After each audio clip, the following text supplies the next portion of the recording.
안녕하세요. 18.5도입니다. 류승룡 배우의 연기가 참 좋지 않나요? 묵직한 서글픔이나 따뜻함, 그걸 참 잘 표현하죠. 제가 이전에 리뷰를 했었던 것 중에 무빙이 있었는데요. 무빙에서 엘리베이터에서 울던 장면, 손가락에 꼽을 만큼의 명장면이었죠. 정대리와 모텔에서 자면서 덤덤하게 이야기하던 장면도 참 좋았습니다. 결혼을 앞두고 알 수 없는 무게와 부담이 정대리를 누르고 있었던 걸로 보이죠. 현재의 무게와 앞으로 짊어지게 될 전혀 다른 무게를 마주해야 되는 두 남자가 좁은 모텔방 안에 대화하는 장면이 참 좋습니다. 가족을 지킨다는 건 나를 지키는 거야. 김 부장의 말이었죠. 이 말이 묵직하면서도 감동이 있습니다. 김 부장 이 말에는 어떤 영웅적인 의식이나 또 감상적인 울림이 없죠.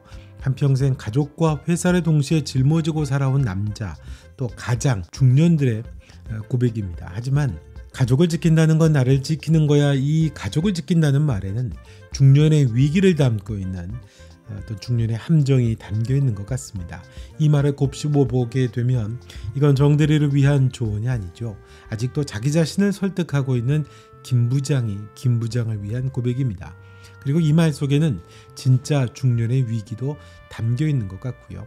자, 모텔방에서 나누는 두 남자의 대화는 남자의 일생 또 가장의 어떤 인생을 기막히게 담아내던 장면이었죠. 전혀 다른 출발점에 있으면서도 비슷한 두 가장의 대화였거든요. 정대리는 결혼 후의 삶이 두렵죠. 가보지 않은 길입니다. 중년인 김 부장은 지금의 삶이 공허하죠. 한 명은 인생의 입구에서, 한 명은 인생의 중턱에서 멈춰 서 있습니다. 그런데 이 두 사람에게는 결정적인 공통점이 있습니다. 둘 다 답을 모른다는 점이죠. 정대리는 아직 시작하지 않았고 김 부장은 이미 다 해봤습니다. 그런데 둘 다 앞으로 어떻게 살아야 될지 모른다는 거거든요. 정대리에게는 조언해주는 김 부장이 있지만 김 부장 자신에게는 그런 사람이 없습니다. 김 부장의 말은 정대리에게는 답이 될 수 있지만 김 부장 본인에게는 더 이상 답이 아니죠. 중년의 위기는 늙어간다는 게 아닙니다. 삶의 의미를 다시 찾아야 하는 나이에 도착했다는 거죠.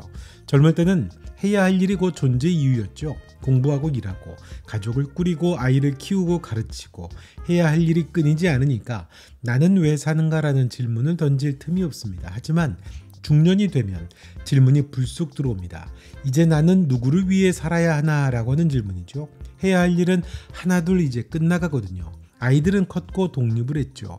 회사에서는 더 젊고 빠른 세대가 자리를 채워갑니다. 그런데 살아야 될 시간은 여전히 길게 남아있거든요. 김 부장이 묘사하는 장면이 있습니다. 불 다 꺼져 있고 주방에서 밥 냄새도 안 나고 아무도 없는 집. 야, 이거 정말 하이퍼 리얼리즘 아닌가요? 중년들이 느끼는 가정에서의 모습을 정말 심플하면서도 담담하게 표현을 했는데요. 단순한 이게 외로움이 아닙니다.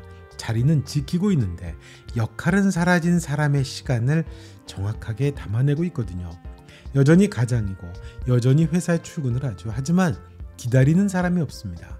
아이들은 아버지를 더 이상 의지하지 않죠. 아내는 자기의 시간을 갖게 됩니다.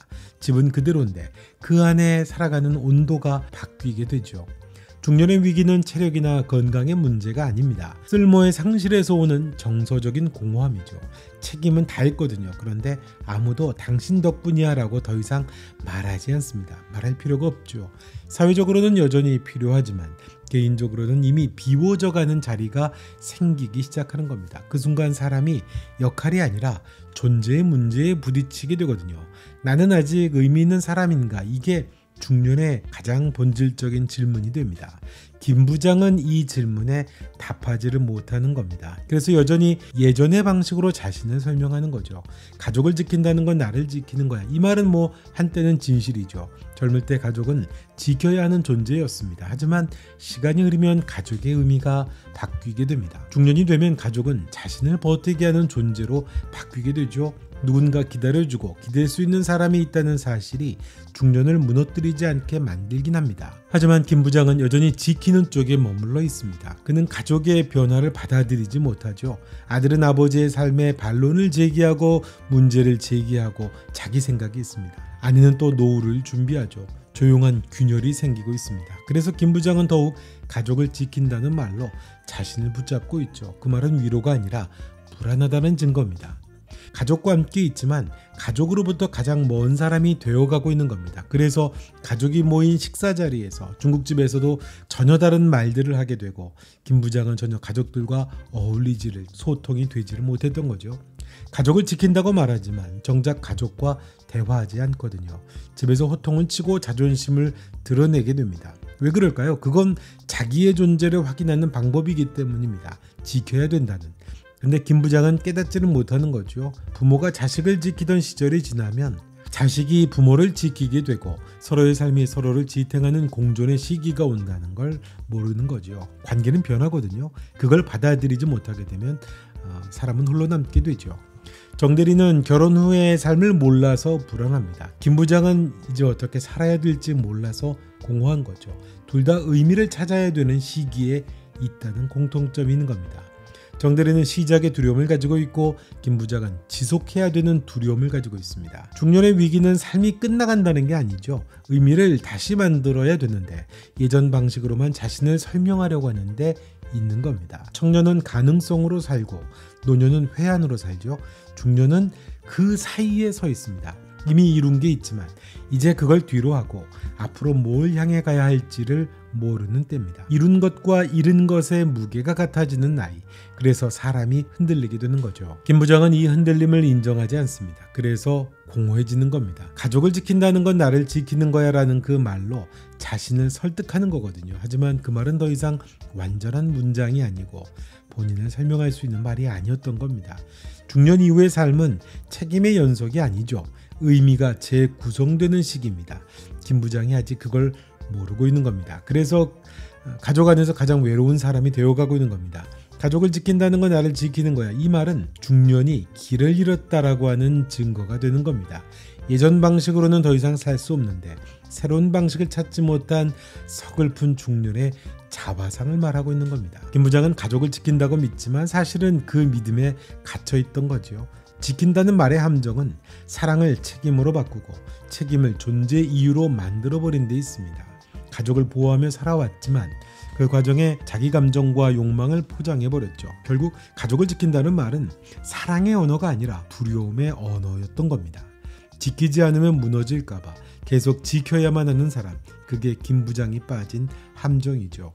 관계의 언어가 낡았다는 것, 과거에 여전히 머물러 있다는 걸 모른다는 데 있는 겁니다. 중년은 평생 가족을 지키며 살아왔죠. 그건 잘못된 일이 아니죠. 하지만 가족을 다 지켜낸 지금 이제는 자신을 지켜야 될 차례인 겁니다. 가족을 통해 자신을 증명하던 시대는 끝났죠. 이제 남은 과제는 나는 어떤 사람으로 남을 것인가에 있습니다. 가족을 지키는 일보다 어려운 건 이제 아무도 요구하지 않는 순간에도 스스로를 지켜내는 일이라는 거죠. 그게 중년이 넘어야 될 마지막 산인 겁니다. 가족을 지킨다는 건 나를 지키는 거야. 그 말은 가족을 지켜왔으니 이제는 그 손으로 나 자신을 세워야 한다라고 바뀌어야 했던 게 아닐까요? 김 부장이 김 부장으로 오롯이 서가는 과정을 보여주지 않을까 싶습니다.